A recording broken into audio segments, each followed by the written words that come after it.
I want to go a little deeper because this is important. In your book, you talk about this concept of nudging. And you say, quote, "A nudge is any attempt at influencing people's judgment, choice, or behavior in a predictable way that's motivated because of cognitive boundaries, biases, routines, and habits in individual and social decision-making, posing barriers for people to perform rationality in their own self-declared interests." And you go on in the book to talk about some of the vaccination psyops. And I wanted to mention them because I think they'll really ring true to people, because everybody got one of these messages and it affected the way they behaved during the pandemic and how they decided about that vaccine. I'm just going to list the 10 that you mentioned. And you're talking about the 10 study groups. This is a Yale University prospective randomized clinical trial testing out different messaging before there was ever a vaccine. And these are the 10 different test messages that were done in a 6-month randomized prospective clinical trial that I argue was probably more rigorous than the actual vaccine trials. So go ahead. Wow. All right. So number one is the personal freedom message. And I'm going to try to summarize each one quickly, and then you can go deeper on ones. But it's how COVID-19 is limiting people's personal freedom. And by working together, we get enough people vaccinated, society can preserve its personal freedom. That was one. Economic freedom message. Very similar to that, except it's limiting people's economic freedom. By working together, we can preserve that for society. Self-interest message presents a real danger to your own health. Even if one is young and healthy, getting vaccinated is the best way. Community interest message. A message about the dangers of COVID to the health of loved ones. The more people get vaccinated, the better it is for your loved ones. Economic benefit message about how it's wreaking havoc on the economy in general. The only way to strengthen the economy is to work together to get people vaccinated. These are hard to read. Guilt message presents a health to one's own family and community, how guilty you'll feel if you choose not to get vaccinated. Embarrassment message. Best way to protect family and the community is by getting vaccinated. Imagine the embarrassment of not and spreading the disease to someone. Anger message, right? Imagine how angry you'll be if you choose not to get vaccinated and spread to someone you care. Trust in science message. Vaccinated is backed by science. If one doesn't get vaccinated, it means that you don't understand how infections are spread, or you're one who ignores science. And then not bravery message. This is interesting. Describes how firefighters, doctors, and frontline medical workers are brave, and those who choose not to get vaccinated are not brave. And explaining how the EMTs and doctors putting themselves on the line are brave, and people that refuse are reckless. And that really gets to those alpha males, doesn't it? Who maybe passed on all the other 9. Yeah, so they do this. This all presumes that they have a safe and effective vaccine, of course. Right. And it's all done prospectively, randomized clinical trial, multiple groups. And by the way, Yale doesn't disclose who the funding agency is. This is a big trial. 600-person trial like this, 6-month follow-up. That's ballpark going to be something like $10,000 per person. Okay, somebody sunk some serious cash into doing this through Yale. And from that was clearly derived a set of approved messages that were then propagated worldwide. They were field tested in a randomized trial to see which ones were most potent. This is what the big bird get jabbed to save granny messaging on CNN is a derivative of this, right? All of this about if you are selfish and don't take the vaccine, you're going to put others at risk, and you're going to put the elderly at risk and the high-risk populations, and you're being selfish. All of this messaging that we got was pre-tested. It's like a clinical trial for psyops. Yeah, it was absolutely a psyops clinical trial run at Yale.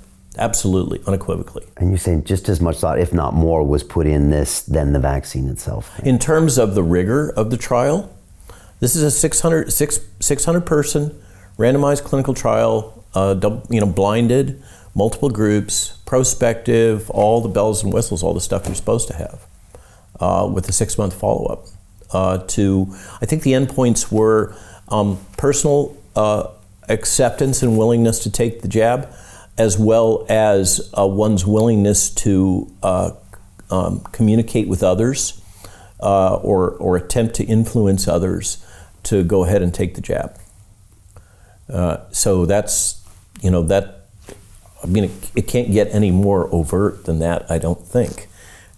We have, the pejorative is that we've been treated like sheep. And I don't know that that's particularly effective to call people sheep. If you want to convince them of anything, that pretty much turns them off. But still, that's how our governments have treated us. And I'm afraid that the UK is often at the center of most of this type of PSYOP strategy. And then we have just layers and layers of other activities, such as the Wikipedia editing, that also seem to have an MI5 angle to them. And I mentioned the Five Eyes Alliance, of course, and the reciprocal agreements that exist between these various intelligence agencies so that ostensibly your intelligence community does not act directly against your populace in information gathering. I'm using a euphemism for spying, or other activities, but our CIA can act against your populace. That's totally allowed. But in the United States now, we have a decision by an executive order by this administration that our intelligence community is allowed to spy on Americans. So we've kind of crossed the Rubicon in all of this. We really do have a government that perceives the utilization of information warfare technology as fair game and totally within the pale, and attempts to justify it by these statements that one has to censor and use these technologies in order to save democracy. The argument there is, what is the democracy that they're really talking about? Because there's code words embedded within a lot of these phrases that are used, and in a very Orwellian fashion, much of this terminology has been redefined depending on what your particular political background is. So there's a case to be made that the term democracy in this context has more to do with the democracy envisioned by Mao, where it's a democracy of an elite leadership group making decisions, not a democracy of the general populace. But if you go back and listen to various communication statements when he was in office, and then subsequently, for instance, his lecture at Stanford, Barack Obama has been out front in promoting this idea that we basically have to censor and propagandize in order to preserve democracy. So Jim Rickards has just recorded a video that's not available to anyone in the public, and he's going to be talking about how this upcoming recession is going to be fast, it's going to be bloody, it's going to be nasty. But at the same time, he's going to show you how you can position yourself to profit from all of this chaos. Now, we've made this video only available to our viewers. Go to londonreal.tv/Jim. Watch that immediately. I can't say enough good things about Jim Rickards. He understands the global economic system better than any guest I've ever had on London Real. His predictions are almost uncannily true, and you can learn how to profit from his vision, from his expertise, and his understanding of economics. So go to londonreal.tv/Jim or click the link below. It's an excellent, excellent look on what's going to happen in the future and how you can position yourself to profit from that. Jim is one of the best in the business, one of my favorite guests on London Real, and he's very, very good at predicting the future and showing us all to profit from it. So click the link, and I hope you enjoy. Hey, do you want to profit from crypto? Then join my DeFi Academy. The Crypto DeFi Academy will help you create generational wealth. But don't take my word for it. Listen to my students. When I first got into crypto, I remember thinking to myself, I need to learn more. Brian Rose, learning crypto, learning DeFi, gotta do it. I am so grateful that I jumped in and did this. I had to break through some limiting beliefs that I can do this, that I can afford this, that I can be in this. It challenges the things that are deeply rooted within us. Joining DeFi Academy has been one of the best decisions I have made on my blockchain journey. This course was a life changer, a game changer, a huge eye-opener, coming from knowing practically nothing at the speed of the learning over 4 weeks was just fantastic. The information you provided in this class was invaluable. I feel far more confident in my next steps. You took complex concepts and made them easier to understand. What's different than so many other ones is it just doesn't tell you what to do. It actually makes you do it. This is for people who are serious about becoming traders. This is the way it should be done.